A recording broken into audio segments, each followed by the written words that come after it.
For part 4 of the experiment, the client was asked to completely isolate themselves from all people and social media. They were given a notebook and pen and asked to write down their thoughts throughout the day. The client had previously told us that being lonely was a recent concern they had been having. You are going to observe part of the scenario that the client dreamt of while sleeping that night. The pain you wake to is not yours. Love, love, I have hung our cave with roses, with soft rugs, the last of Victoriana. I think that's the most beautiful thing I've ever read. Have you heard of Sylvia Plath? She's one of the best poets I've came across.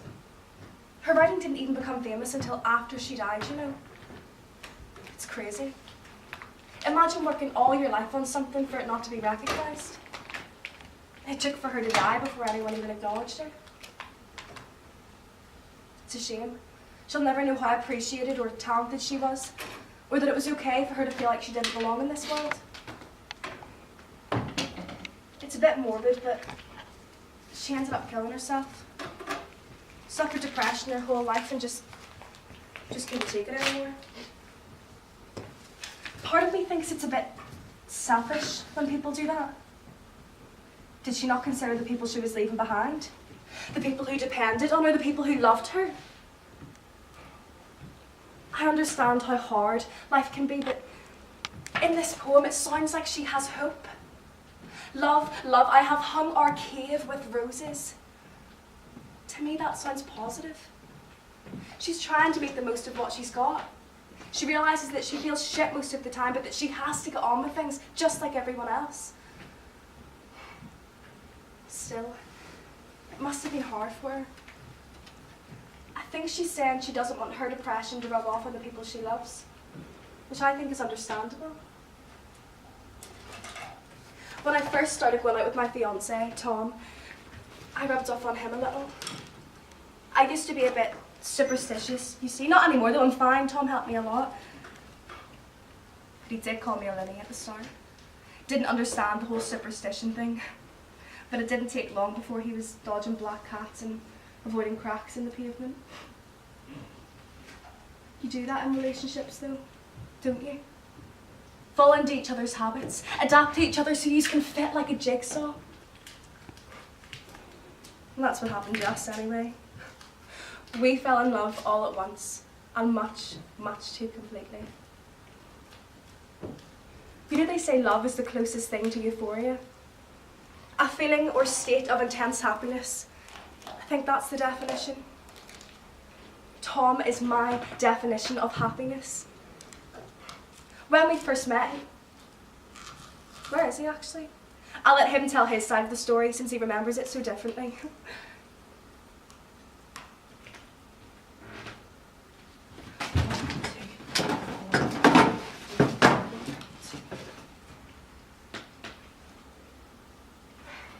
Never mind. He'll come down when he's ready. He doesn't like me rushing him. He gets all flustered. God love him.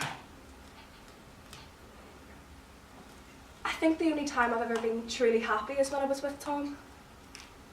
He has this way about him that makes every insecure thought, every negative voice in your head just disappear. He was so good with me when I had an episode. When I say episode, I don't mean like a manic sort of thing. I wasn't actually a loony, just a bit compulsive. Well, that's what they said anyway. 1, 2, 3. 1,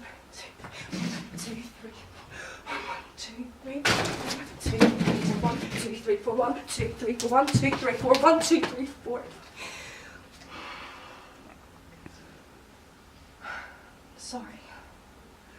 Sorry, I'm fine, Roy. I'm fine. Tom taught me that, you know. When I felt myself getting a bit agitated or panicky, he told me to count to 4. Count to 4 and that's it. Don't go past 4. Count whenever you feel like you need to, but don't go past 4, so I didn't. And it helped.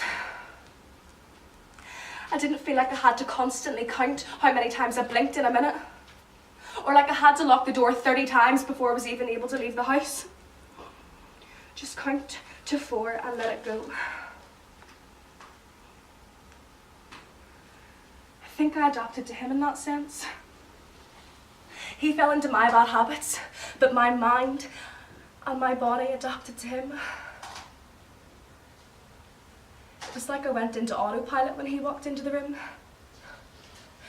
Like an out-of-body experience. Just watching myself be with him and feeling his presence was enough. More than enough. It was my euphoria. I just felt this release. This declouding of constant shit that goes on in my head. It was like I had found a cure for something I didn't even know I had.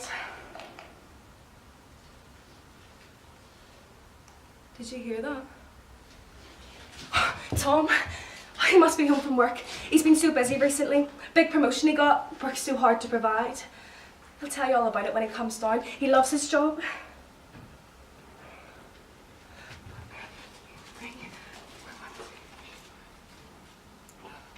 You know what? I forgot he likes to go for a shower before he comes to see me, you know, after work and stuff.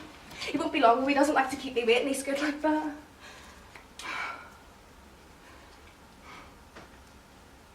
It's nice. Being able to look back and see how far you've come. I didn't even mind that he laughed at me at the start. Because when he found out that I wasn't well, there was never a moment of panic. It was alright. So your mind likes to play tricks on you sometimes. What can I do to help? That's what I needed. Not uneducated people playing doctors and nurses trying to get me locked away somewhere. And I'm allowed to say that I wasn't well because I'm fine now. I don't need to constantly worry about it happening again because I have Tom and he told me that for as long as he is here, I don't need to worry about anything bad ever happening to me again. He wouldn't let that happen. He wouldn't do that to me. 1, 2, 3, 4. 1, 2, 3, 4. 1, 2, 3, 4. Fuck!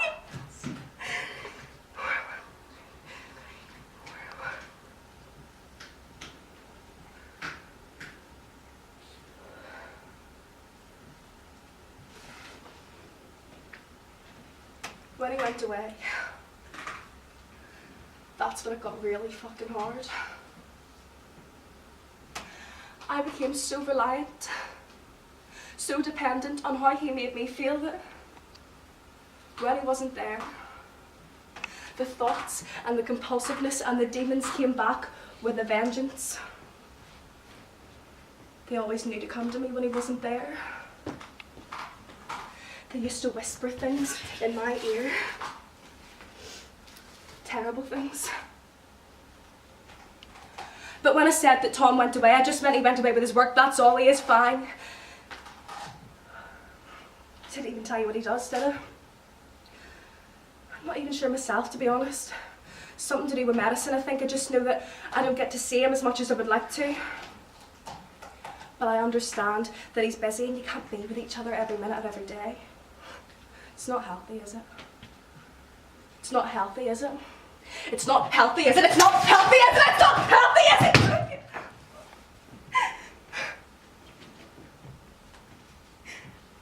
I'm starting to forget what he looks like. What cunt.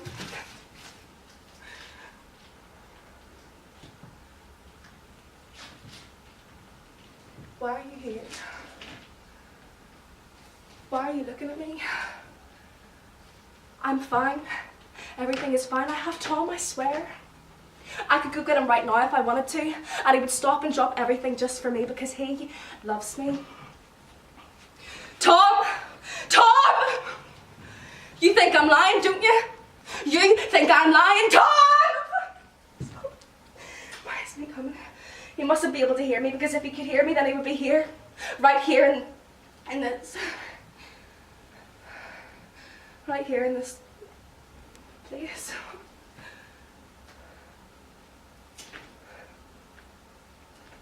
Where am I? Can you tell me where I am, please? I don't know where I am. Can you tell me where I am, please? I never know where I am. Are you allowed to tell me where I am? It's fine, because Tom will tell me. When he's back, he'll tell me, and he is coming back, isn't he? Please tell me he's coming back. I can't do this without him. Please tell me he's coming back.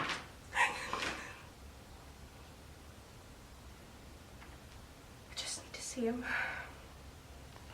Just for a while. You don't mind, do you? I know it's terribly rude of me to rush off, but I've had this date planned for a while. I told him he doesn't need to spoil me, but he says he wants to.